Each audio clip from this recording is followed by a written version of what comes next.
Bang, kita bergeser sedikit dari pencapresan, kita bicara soal kondisi politik di Kaltim gitu Bang ya. Nah, bicara target, berapa sih sebenarnya target Partai Demokrat di Kaltim sendiri Bang untuk 2024 ini? Kursinya ya. Iya, Sekarang kan existing 3 tiga. kursi. Nah, sementara ada 6 dapil. Jadi targetnya rasionalnya itu 6, tetapi target optimisnya 8. 8, bisa satu fraksi gitu. Ya, Kalau untuk pusat Bang, pusat insya Allah kita bertahankan 1 kursi, tetapi dengan kerja keras, kerja cerdas, dan memanfaatkan elektabilitas Demokrat sekarang yang lagi tinggi, ya, lagi happening ya Demokrat dan ya Demokrat. kami misalnya juga bisa mengusahakan 2 kursi. Sebenarnya kalau di Kaltim sendiri Bang, di mana sih lumbung-lumbung suara Partai Demokrat ini? Merata sih, kita rata-rata kemarin untuk yang DPR RI-nya yang juara itu di Kutai Timur, Di Timur. ya, kemudian di Pasir, di PPU, juga di di Samarinda. Partai Demokrat ini kan dikenal misalnya partai modern yang partainya orang perkotaan gitu lah, banyak partai urban, masyarakat urban. Bagaimana kemudian menggarap misalnya dua kota yang heterogen seperti Samarinda atau Balikpapan ini Demokrat? Ya, kita beberapa punya praksi ya, yang selalu ketemu masyarakat. Kita juga mendorong pembangunan perkotaan. Saya sendiri, program saya juga sangat banyak ya di Samarinda maupun Balikpapan. Saya hitung aja 3 tahun itu kami bisa dorong yang khusus Samarinda itu 1,1 triliun lebih. Saya pikir itu sangat berdampak sekali bagi masyarakat, dan mereka juga bisa melihat bahwa itu perjuangan Partai Demokrat, begitupun DPRD provinsinya, begitupun DPRD kotanya. Hanya di Balikpapan kami belum punya anggota DPRD provinsi. Yeah. Nah, insya Allah di 2024 kami akan punya dan lebih optimal lagi. Kalau ada DPRD kabupaten, DPRD provinsi juga sinergis dengan DPR RI-nya. Artinya program dari Demokrat berjalan secara sinergi dari atas ke bawah gitu Pak ya, ketika. Ya, baik kemudian program dalam posisi kami punya praksi ya di kota, di Samarinda dan Kota Balikpapan, maupun memang program dari partai. Kan program partai kami kan banyak tuh, peduli dan berbagi. Kami aktif itu waktu Covid itu, kita aktif berikan bantuan ya, lawan corona, kita aktif bagi masker ya, kemudian hand sanitizer juga kasih bantuan kepada para penderita Covid dan lain-lainnya. Termasuk kalau kemudian ada musibah-musibah, kita juga selalu turun ya. Termasuk kemudian kegiatan-kegiatan sosial lainnya. Ya. Sebenarnya Bang, isu apa sih yang menjadi jualan Demokrat untuk konstituennya di Kaltim gitu Bang? Isunya yang ditawarkan, maksudnya apa, program apa untuk masyarakat Kaltim sendiri dari Demokrat? Ya itu tadi, kami gunakan 3 hal itu, personal branding, party branding, juga program branding. Kalaupun isu yang dijual, kami jual perubahan dan perbaikan. Ya, kami ingin perubahan dan perbaikan ini secara nasional yang nanti dampaknya juga kepada daerah. Ada banyak isu persoalan di Kaltim sebenarnya yang mengemuka Bang. Misalnya yang sudah lama soal pembagian dana bagi hasil yang dirasa kurang adil bagi masyarakat Kaltim gitu ya kan. Bagaimana kemudian Demokrat memandang hal itu? Ya kami setuju. Saya adalah yang salah satu warga Kaltim yang menggugat ya, Presiden RI dan juga Menteri Keuangan di 2018 karena pemotongan dana bagi hasil kan. Itu bukti bahwa kami sepakat dengan itu. Tetapi di sisi lain banyak isu-isu lain yang menjadi perhatian Partai Demokrat, baik termasuk isu IKN, ya, kemudian isu lingkungan, ya, isu pertambangan yang yang sekarang lagi marak, pertambangan ilegal, yang juga terkait penggunaan jalan angkutan umum menjadi angkutan khusus tambang, termasuk juga permasalahan infrastruktur. Ya. Ya, itu yang menjadi hal mendasar dari Kaltim teman-teman. Ya, itu beberapa isu yang kita perjuangkan. Kemudian apa yang dijanjikan oleh Partai Demokrat? Kita bicara satu isu, misalnya pembagian dana bagi hasil. Jika banyak wakilnya yang terpilih di parlemen gitu Bang. Ya, kebetulan saya di Banggar DPR RI Bang. Jadi kita memang ingin meningkatkan nilai besaran transfer daerah ke Kaltim. baik berupa dana bagi hasil maupun dana alokasi khusus atau dana alokasi umum itu, sehingga cukup longgar ya untuk pembangunan di Kaltim. Dan itu sudah terjadi. Salah satu perjuangan kami, kebetulan saya di Panja Transfer Daerah ya, dan Indonesia, ya APBD kita kan cukup meningkat nih, baik APBD provinsi maupun APBD kabupaten kota. Oke. Bagaimana kemudian tentang IKN? Ya, Sikap Demokrat sendiri. Demokrat mendukung dengan catatan kritis. Jadi IKN ini bukan semua kemudian jaminan pasti baik. Iya. Karena IKN kalau tidak dikawal, termasuk penggunaan dana APBN-nya justru akan menggerus beberapa percepatan pemerataan pembangunan di 10 kabupaten kota. Yang digunakan dana IKN itu Bang Janu, itu bukan on top, bukan dana sendiri, tetapi dana yang seharusnya masuk ke 10 kabupaten kota. 10 kabupaten kota di Kaltim. Iya, contohnya Bang Janu, kita kemarin merencanakan pembangunan bendungan Telake. Ya kan, merencanakan pembangunan jalan tol Samarinda Bontang. Merencanakan pembangunan bendungan Muara Asa di Kubar yang untuk pertanian dan sumber air baku kita. Itu kan kita hold semua nih, padahal dulu sudah mau lelang semua tuh. Udah masuk semua anggarannya. Gara-gara untuk IKN. Artinya sebenarnya pembangunan IKN merugikan secara konseptual ya, merugikan misalnya pembangunan lainnya di Kaltim gitu Bang. Itu yang kita kawal, perjuangkan sekarang, jangan sampai karena kemudian fokus pada pembangunan IKN ini yang tadi dananya enggak on top itu, tetapi menggunakan beberapa reguler yang masuk Kaltim, justru pembangunan kita mengalami stagnasi. Nah, yang terjadi kan kalau fungsional IKN di 2024 malah terjadi kesenjangan baru. Itu malah di depan mata. Kalau kemarin kesenjangan masih jauh gitu di Jakarta, di Istana Negara, ini di depan mata karena kesalahan fokus orientasi kita di awal. Makanya saya bilang, oke, kita sangat bersyukur akan ada IKN karena pasti berdampak positif bagi Kaltim dan juga masyarakatnya. Tetapi di luar kabupaten kota penyangga itu juga harus diperhatikan. Jangan sampai mungkin seperti Gotham City gitu Bang ya, yang IKN terang, Kaltimnya gelap gitu Bang. Oh iya, bayangin ya. Saya sering banget kasih contoh saudara ini. Karena kita gagal membangun infrastruktur jalan, juga transportasi. Akhirnya pada saat IKN fungsional di Sepaku, duluan dari kawan kita Papua, kawan saudara kita dari Aceh, nyampe karena mereka langsung bandara ke bandara kan. Bayangin, kalau kita nggak punya bandara dari Mahulu, atau jalannya masih tidak tersambung mulus, ya duluan mereka nyampe. Sementara kita satu provinsi, satu pulau, hanya karena kesalahan penanganan prioritas gitu. Nah, bayangin tiap hari gitu kebutuhan IKN bertambah dengan 1,9 juta penduduk, tiba-tiba berasnya dari luar provinsi, ya sayur mayurnya, ayamnya dan lain-lain gitu loh. Karena kita lupa kemudian membangun itu sejak dari awal. Membangun jaringan infrastruktur, jaringan pangan gitu. Gitu. Tapi kalau dari kacamata Abang saya pribadi, Abang yakin nggak keberadaan IKN yang ada di Kaltim ini bisa mensejahterakan masyarakat Kaltim secara umum?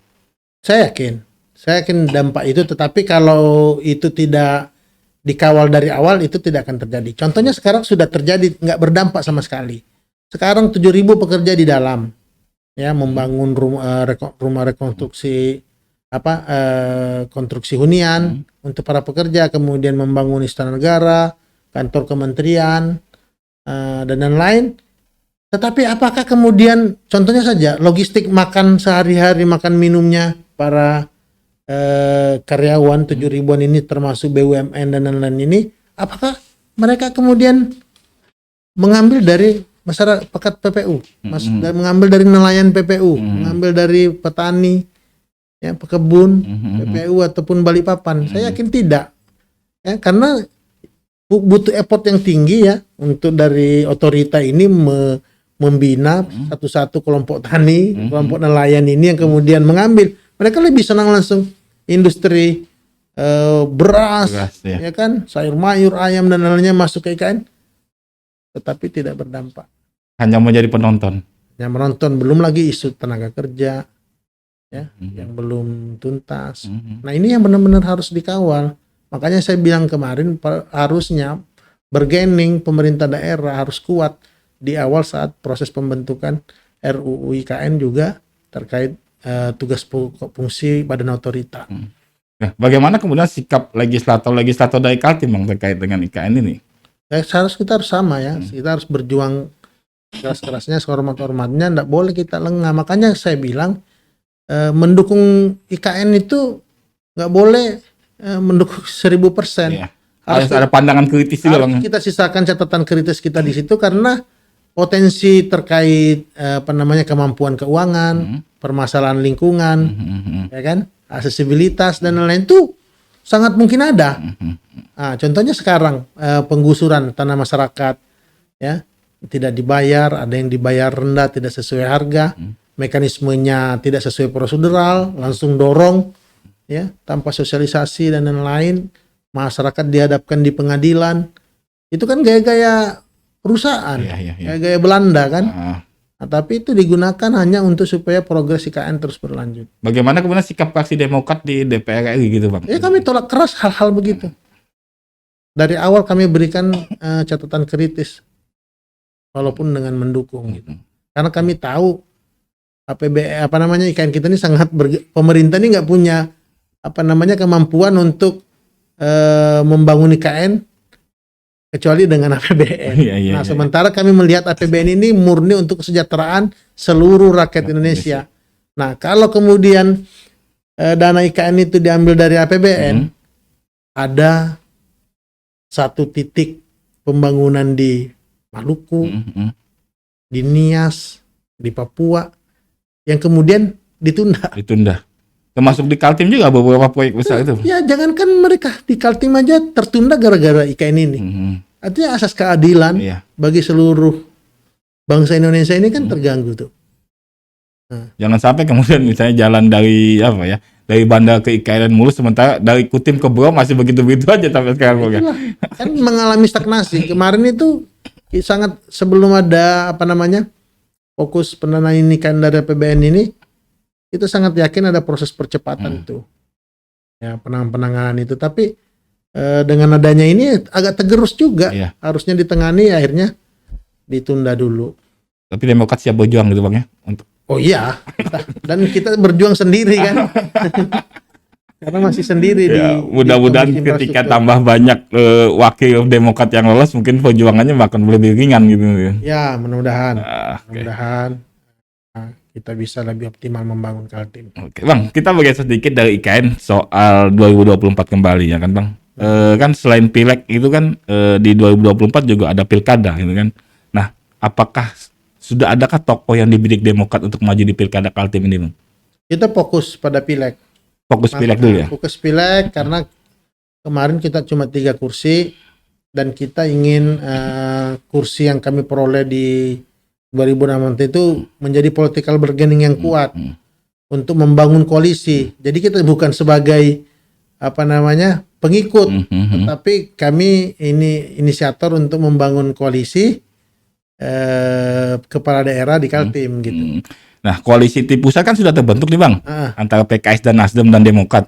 Apakah itu juga diturunkan ke daerah di pilkada nanti? Tidak serta-merta sih biasanya, karena memang di daerah itu juga dinamika politik lokal itu berbeda juga dengan dinamika politik nasional. Tetapi saya pikir bentuk awalnya udah ada. Yaitu mungkin bisa diturunkan ke bawah, tetapi tidak kemudian mengecilkan atau membatasi. Jadi bisa saja terjadi koalisi di luar yang koalisi nasional. Sebenarnya seperti apa sih bentuk koalisi antara Demokrat, PKS, dan Nasdem, Bang? Apakah hanya di pengusungan capres, apa berlanjut sampai parlemen nantinya gitu? Ya pasti sih, kalau koalisi nasional kan berarti sampai parlemen dong, menjaga, ibarat misalnya nih Anies Ahy menang, tentu harus dijaga juga dalam perjuangan di di parlemen. Tetapi koalisi di daerah berbeda ya. Oh, berbeda lagi ya. Berbeda. Karena itu tadi dinamika politik lokal tuh berbeda. Berarti cair sih, koalisnya bersifat cair sebenarnya gitu. Iya, tetapi bentuk utamanya sudah bisa ada. Bisa dimulai dari kawan koalisi yang ada gitu kan.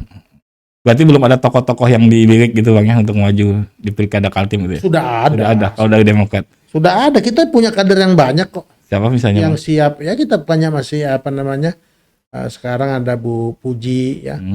Bu Puji Jaang ya, kita punya juga Pak Syari Jaang ya.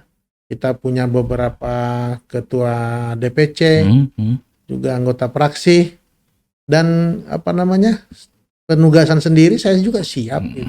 Nah, abang sendiri gimana rencana di 2024 mau maju lewat jalur apa bang? Eksekutif apa legislatif abang? Ya saya maju DPR RI. Oh DPR RI lagi. Kenapa memilih jalur DPR RI itu bang? Saya melihat Kaltim sangat kurang ya untuk legislator di nasional. Padahal jika kita punya legislator di nasional yang bisa berpikir, bersuara juga bertindak yang keras dan terhormat, saya pikir itu sangat signifikan bisa membantu percepatan pembangunan di Kaltim. Penggunaan dana APBD, ketergantungan itu nggak bisa kemudian mengakselerasi pembangunan di Kaltim. Karena dana APBN yang kurang ya didorong ke Kaltim ini nggak optimal. Nah, saya pikir perjuangan-perjuangan di pusat juga masih butuh wakil yang yang ada dan bisa terlihat perjuangannya di pusat. Nah, apa yang kemudian abang tawarkan kepada konstituen atau masyarakat Kaltim gitu ya kan? Untuk bisa memilih abang gitu ya kan? Apa yang abang tawarkan gitu? Saya sejak 2018-2019 mengusung budaya politik baru, politik yang bersih, tanpa transaksional, dan alhamdulillah 2019 saya terpilih tanpa 1% pun membayar ke masyarakat, sehingga yang saya tawarkan sekarang rekam jejak. Jadi apa yang saya lalui 3 tahun ini, yang menjelang 4 tahun ini, masyarakat bisa melihat ya bagaimana kami selaku anggota fraksi Partai Demokrat DPR RI setiap saat memperjuangkan masyarakat, baik di parlemen maupun ketemu mereka di lapangan, ketemu mereka di desanya, di sawahnya, ya meet the people lah. Kita lakukan itu sehingga rekam jejak ini saya pikir bisa dilihat masyarakat dan itu juga menjadi pendidikan politik yang baik. Bagaimana masyarakat diajarkan untuk melihat rekam jejak para politisi dan bisa memberikan punishment kepada politisi yang hianat. Iya. Ya, termasuk kepada saya kalau dianggap berkhianat gitu. Tapi apakah abang merasa kerja abang di 2024 nanti lebih mudah dibanding ketika 2019 kan? Soalnya kan abang sudah sebagai wakil rakyat gitu ya, sudah lolos sekali ke Senayan gitu. Saya pikir enggak. Ada pepatah mengatakan lebih mudah mencapai daripada mempertahankan. Dan tentu di 2024 kami akan lebih bekerja keras lagi, bertemu rakyat lebih banyak lagi, dan meyakinkan mereka bahwa mereka layak memilih kami kembali karena kami setidaknya sudah bekerja dengan baik memperjuangkan aspirasi mereka. Oke. Bang, banyak kemudian tokoh-tokoh senior dari Kaltim, yang juga ikut maju ke Senayan. Bagaimana abang melihat peta persaingan itu gitu? Nah, itu kan mitra politik ya yang sehat aja. Kami sangat menghargai para senior baik di internal maupun di eksternal di partai lain.